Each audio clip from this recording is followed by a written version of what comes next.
Je constate que l'Allemagne propose en ces derniers temps bien peu de choses et que nous sommes loin de l'esprit de solidarité de la Sozialmarktwirtschaft tel que cela fut un temps inventé de l'autre côté du Rhin, tel que cela a inspiré toute une famille politique européenne, la démocratie chrétienne, jusqu'à ce jour, au niveau de la théorie. Au niveau de la théorie, parce qu'il est vrai que la pratique, dans un certain nombre de partis frères, si j'ose dire, de partis sœurs, de partis, enfin, de la famille, a quelque peu divagué de là. Moi, je me réjouirais énormément si on pouvait retrouver cette inspiration.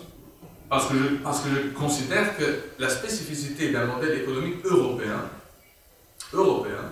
serait également une plus-value à faire valoir dans la compétition mondiale.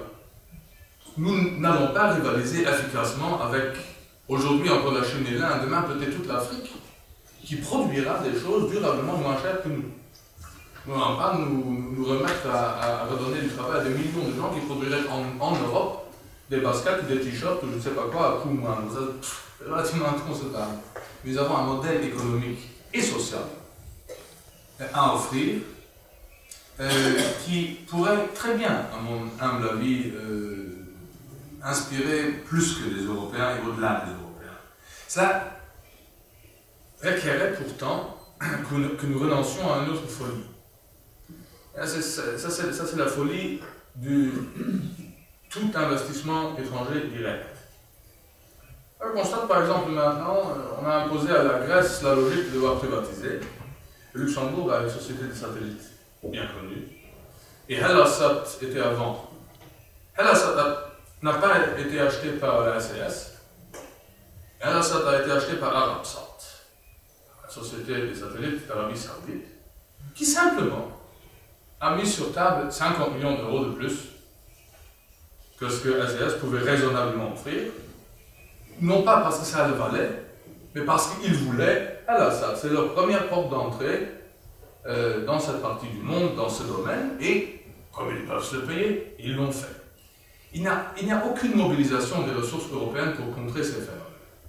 Nous avons ici au Luxembourg, avec l'expérience qatari chez Cargolux et autres, aussi déjà fait l'expérience de l'inspiration purement philanthropique, n'est-ce pas, de tous ceux qui viennent investir chez nous.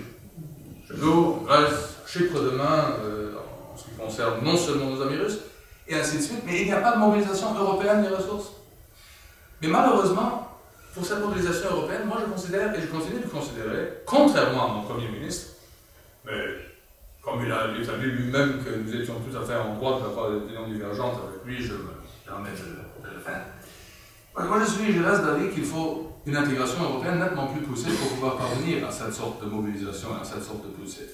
Et j'accepte que ce serait peut-être une mobilisation européenne qui ne concernera pas tous les 27 ou 28 États membres et prochainement membres que nous avons maintenant. Ça, c'est une autre question qu'il faudrait, le cas échéant, être posée dans le calme et avec réalisme. Vous savez, moi, je ne me tue pas pour garder l'Angleterre. Vraiment pas. Si l'Angleterre veut s'en aller et arriver de l'autre côté de l'Atlantique pour devenir le 52e État fédéral des États-Unis d'Amérique, le 51e, ça va vraisemblablement Porto Rico, comme ils ont exprimé le souhait de faire, ça ne chagrine pas. Honnêtement pas. Peut-être les Écossais pourraient nous revenir. On verra bien à quoi ça mène. Mais je veux dire, nous avons en Europe, et ça tient aussi au modèle économique, que l'Allemagne n'a pas défendu avec assez de rigueur, parce qu'elle a inventé, elle aurait dû logiquement être le territoire qui les défend avec plus de vigueur. Nous avons, dans le monde anglo-saxon et nordique, une autre approche qui s'est développée au fil des temps et qui s'est bien insérée dans les dynamiques occidentales plus vastes, après la chute du mur de Berlin, qui se sont superposées à ce que nous avions.